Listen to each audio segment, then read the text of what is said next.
Hey everyone, and thanks for jumping back into the cryptoverse.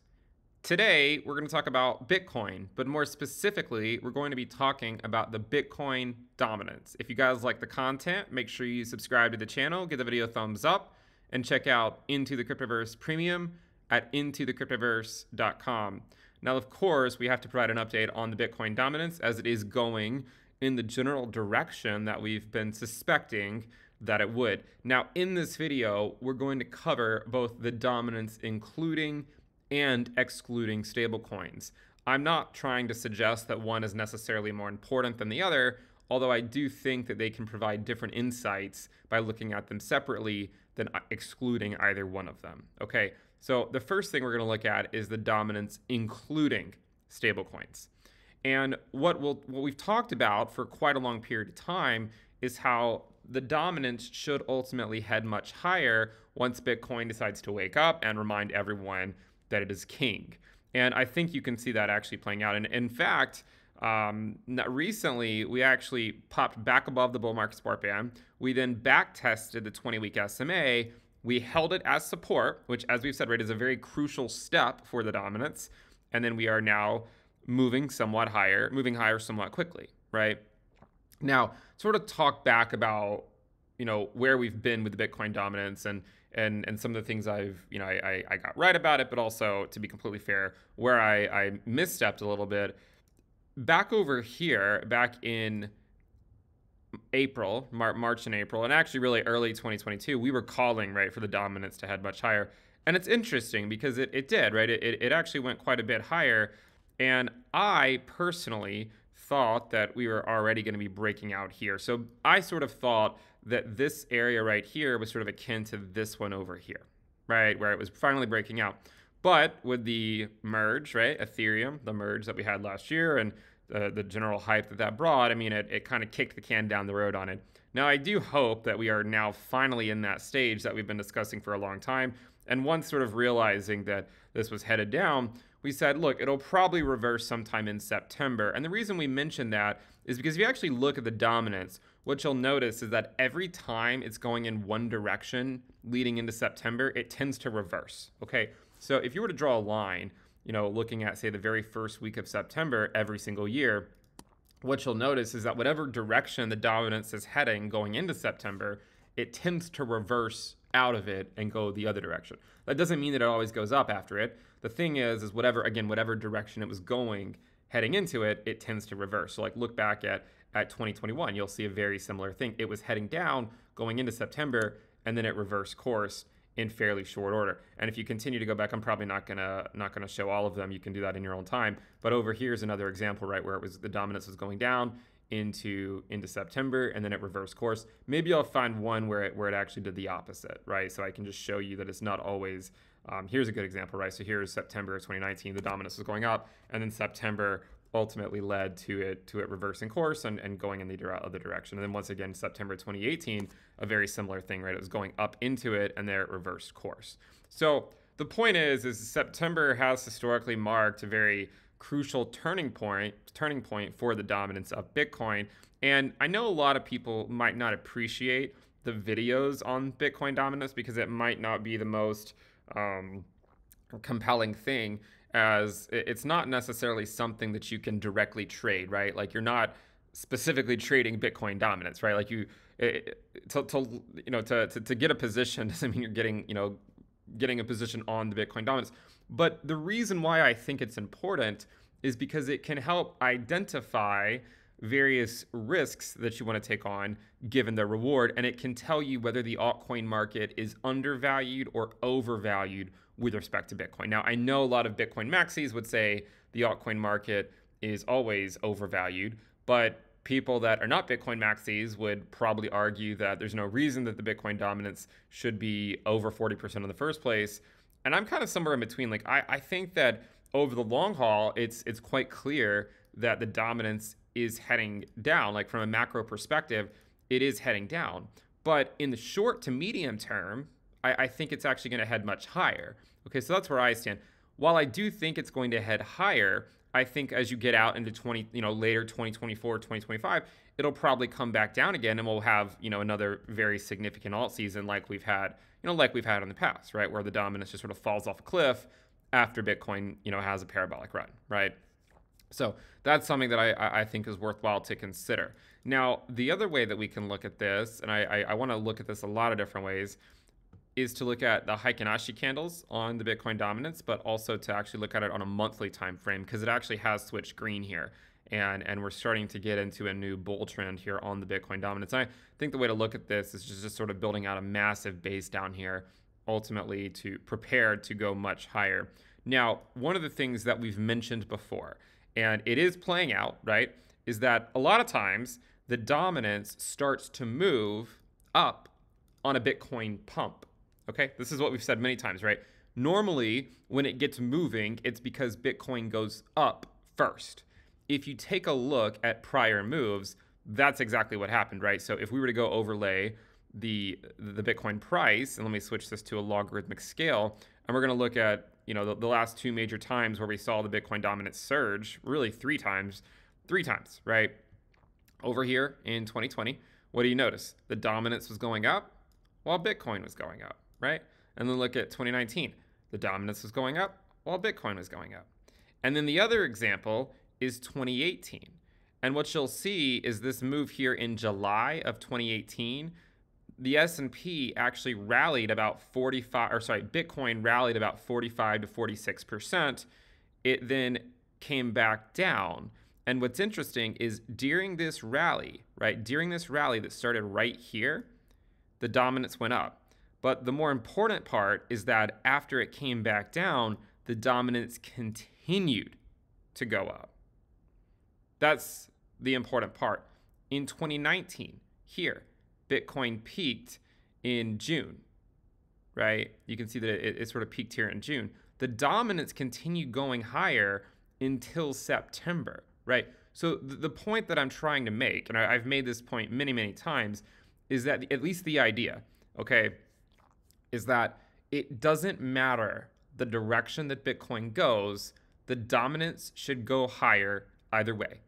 For now, okay, that thesis will eventually change, especially as we get further and further, or at least closer to the halving, and sometime after the halving, you're going to expect the trend to change eventually, right? It's not going to go on forever, as you can see. Historically, it doesn't go on forever, right? The dominance sort of ebbs and flows, and I think we're in a phase where it's going to go up quite a bit higher for a while.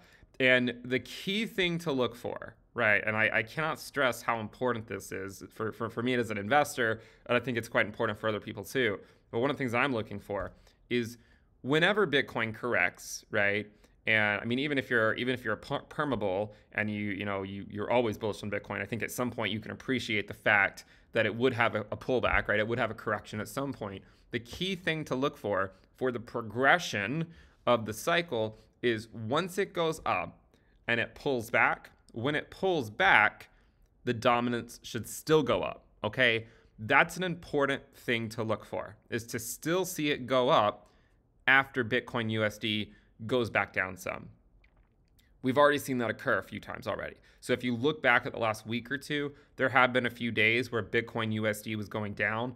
And during that time, if you watch closely, you'll notice that the dominance of Bitcoin continued to go higher even during that time.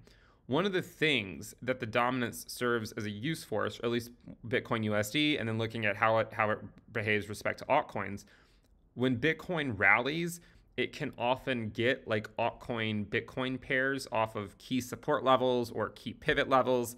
And that by the time that Bitcoin corrects, these altcoins no longer have a place to hide because they've now lost the support that they had when Bitcoin pumped.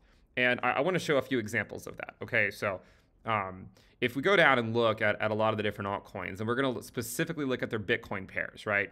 So first of all, let's say look at ADA Bitcoin. What do you notice about ADA Bitcoin? Let me get this off the Heikin Ashi candles. So let's just look at the normal candles here. It came up very quickly and then got quite handily rejected off the bull market support band or bear market resistance band. and then came back down. So Bitcoin sucked in this liquidity from the altcoin, right? From ADA. I think, it sucked in that liquidity, and then Bitcoin used that to continue higher. So I know there's all sorts of theories as to why Bitcoin's going up. One of the main reasons, I think, it's not the only reason, but one of the main reasons is that I think people are as a whole are at least on a lot of altcoin pairs, they're going back to Bitcoin because it's a relatively safer play and because of general uncertainties with regards to the altcoin market, at least until we get some more clear regulations, right? So what you notice is that ADA, it first pumped up, right? So a lot of people might think, oh, this is going to be another major alt season where all the altcoins are going to outperform Bitcoin. And look what happened, right? It got very quickly rejected. Bitcoin sucked in that liquidity. And now ADA is going down on its Bitcoin pair, despite the fact that Bitcoin USD and ADA USD are both going up, right? So this support level that ADA Bitcoin is trying to hold at, 1,500 Satoshis or so, Bitcoin, if it continues what it's doing, it can get ADA Bitcoin below this level just by doing what it's doing, right? Pumping, bleeding, so that by the time Bitcoin USD actually has a serious correction, ADA no longer has that support level. So there's nowhere to hide, right? There's just simply nowhere to hide. And then there's still a lot of room down here. If you look at where it was over here, Bitcoin USD bottomed all the way over here in 2018 when ADA USD or ADA Bitcoin hit this level. So you can see that the way that this market, I think, right, it works when Bitcoin pumps, it gets these altcoins off of some key support levels so that by the time Bitcoin corrects, they have nowhere to hide, right? So take a look at another example. So take a look at a strong altcoin over the last year is BNB, right? I mean, I don't have a position in it, but BNB has been fairly strong. But what do you notice? What has this pump done to the BNB Bitcoin valuation? It's now below the bull market support band, okay? And furthermore, these support levels that it's been trying to hold, right? Like whether it's here at 14,000 Satoshis, or if you want to put it all the way down here at 13,000, you can see that it's starting to get quite a bit lower. And if Bitcoin continues what it's doing for another week or two, it's going to get this one off of some major support levels as well. So that by the time Bitcoin USD corrects, again, there's really nowhere to hide, okay? So we'll look at a couple more examples, but then we'll continue on. Another one that I want to talk about is Solana. So Solana is a coin that has gotten hit pretty hard as an altcoin throughout this bear market, and it's had a pretty sizable rally off of this wick low down here. And if you guys remember, one of the things I said many times is that just because an altcoin corrects 80% doesn't mean it can't correct another 80%. And this is a great example of that, right? Go take a look at Solana USD. And, for everyone that says it was never, it could never happen, right? There's no way, there's no way an altcoin can drop 80% twice. Look at where it ultimately happened. At least so far, it dropped 80%. And from that level, it dropped another 84%, right? So it really does go to show that the altcoin market can get pretty wrecked in a bear market, right? I mean, just look at that. Now, go look at Solana Bitcoin. What do you see, right? I mean, of course, everyone's super excited about it because Solana's gone up a lot recently. What do I see? Same downtrend as always, right? It's the Solana Bitcoin pair. It's the same downtrend as always. And you see rejection, right? After rejection. And my guess is rejection. I mean, could it get back above here, the 20-week SMA at like 12,000 Satoshis? Maybe. If it does, the next stop, I think, will be 13,000. I think it's going to be somewhat hard for it to get much above 13,000 Satoshis. I'm not saying it can't happen, but it's going to be a pretty big resistance level. And this, it's been in this channel for quite a long period of time. And you might think, right, there's two places you could be, right? I mean, you could think the bottom's in, or you could think the bottom's not in for Bitcoin, right? But here's the point, right? This is the main point that I think people should sort of recognize. And this is not going to go for every single altcoin, so we need to remember there's always a few altcoins that outperform.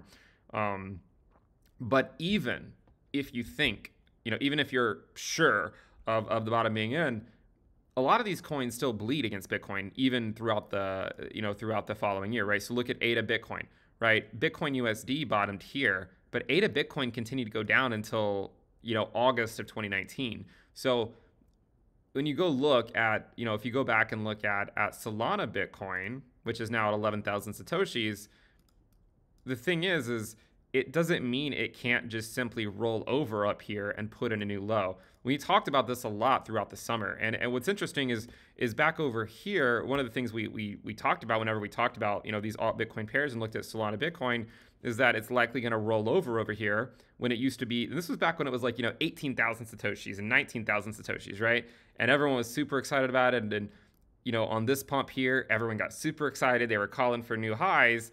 And then what happened, right? It just completely rolled over, went to the bottom of the channel. Now it's pumping back up and everyone's getting excited about it again. But instead of being at like, 18 or 19,000 Satoshis where it was in the summer, it's now at 11,000 Satoshis, right? So now everyone gets super excited about it, but it's likely just going to be another lower high on its Bitcoin pair. And so this is how the altcoin market can suck liquidity, or at least Bitcoin can suck liquidity out of the altcoin market, is because you get a lot of people that sort of YOLO back into these altcoins at these new local highs, only for them to eventually roll back over. Look at how many times it's rolled over and then just gone back down, like it put in a new high. So this is, a high, a lower high, right? A lower high, probably going to just be simply another lower high. And this is something that I've learned the hard way many, many times. And if your argument against it is that, well, if you think Bitcoin USD is bottomed, it doesn't really matter. I mean, even if it has, the altcoin market is still likely going to bleed against Bitcoin. So that's why that's why I think the dominance of Bitcoin is such an important metric, because it really shows you the health of the overall market. And when you look at it like this, what it tells me is that Bitcoin is undervalued compared to the altcoin market. And so that's why I've said before, right? Like I think Bitcoin is just simply a much safer play than the altcoin market until Bitcoin is much higher. Now, of course, you can cherry pick every single local low on the altcoin market and say, well, it's up this amount of, it's up a certain percentage. But for the longer term investors who aren't really interested in timing all these intermediate rallies, it really does go to show that the dominance is a really great indicator of all of these altcoins in macro downtrends against Bitcoin, right? And a lot of them are, right? I mean, Bitcoin is another example, right? Just a systematic slow downtrend. And every time we pump, everyone gets excited about it. It doesn't change the fact that it's just simply been in a macro downtrend against Bitcoin really since May of 2021, right? It's not going to stand a downtrend forever, probably.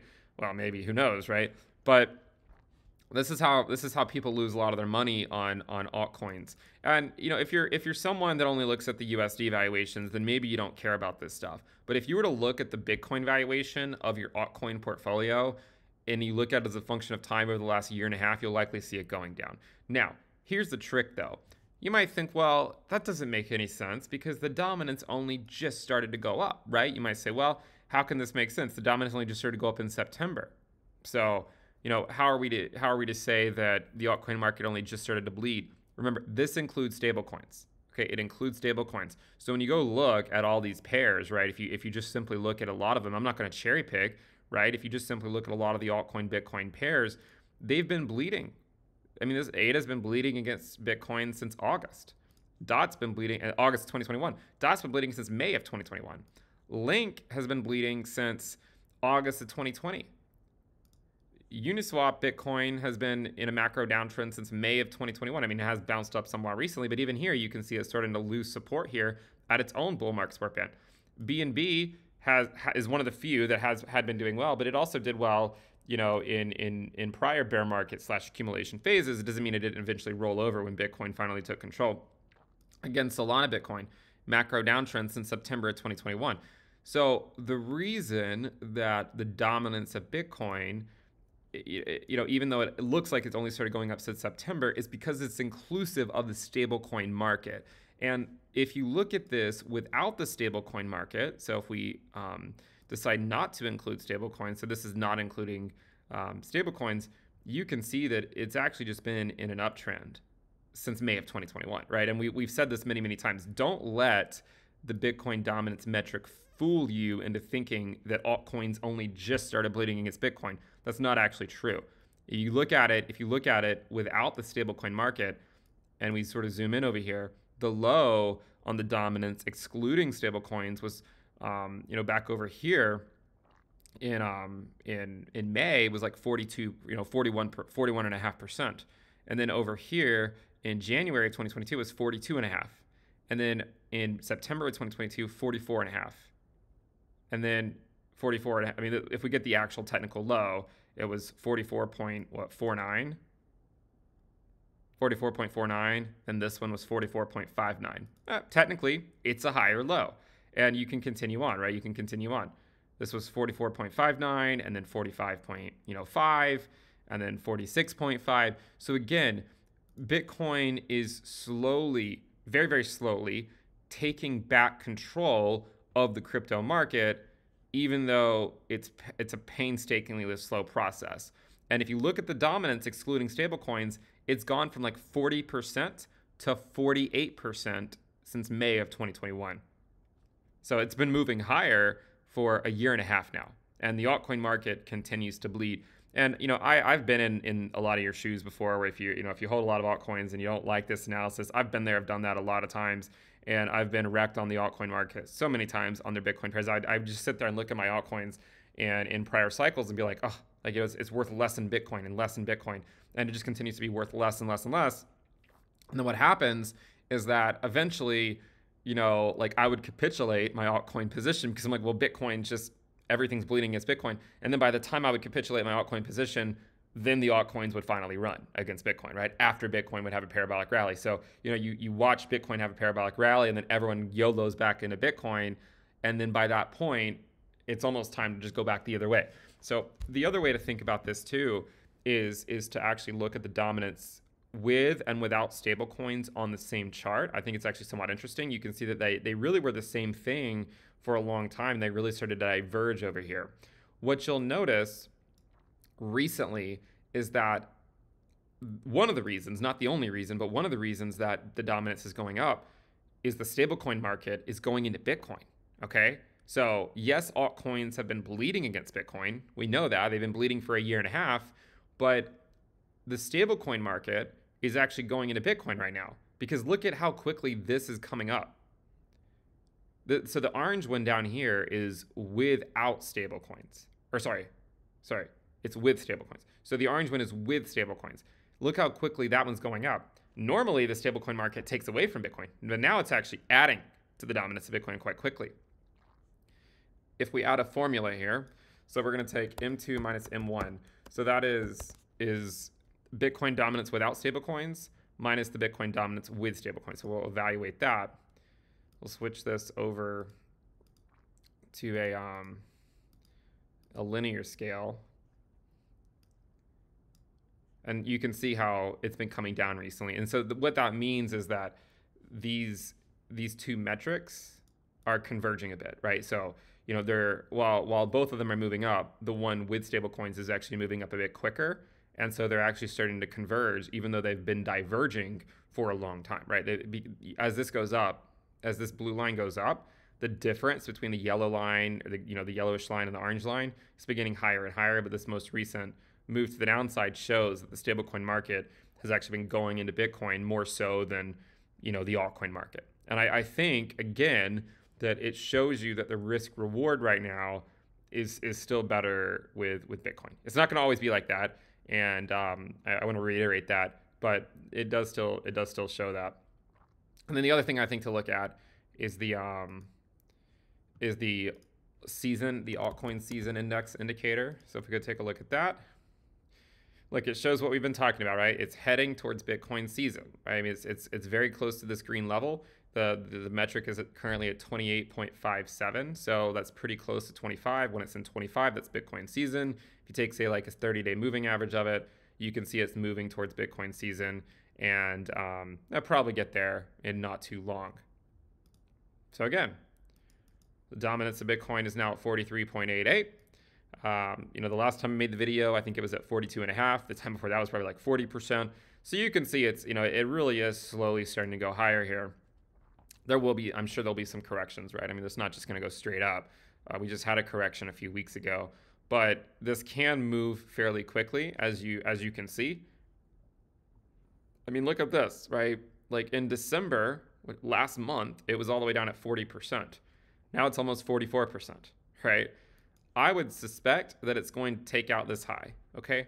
I think it's going to take out this high, which is all the way up at 48% or so, 48.5. So I think that's sort of the first step, is to ultimately take out that high. It might not take it out on one rally. It might, rally up, come back, continue to rally, something like that. But I do think it will eventually take out this high and continue to go higher. The key thing to look for, okay?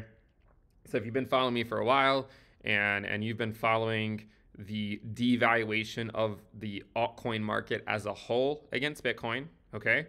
If you've been following that for a while and you're itching to figure out when do altcoins stop bleeding against Bitcoin, the thing to look for is you first want to see a much healthier Bitcoin dominance.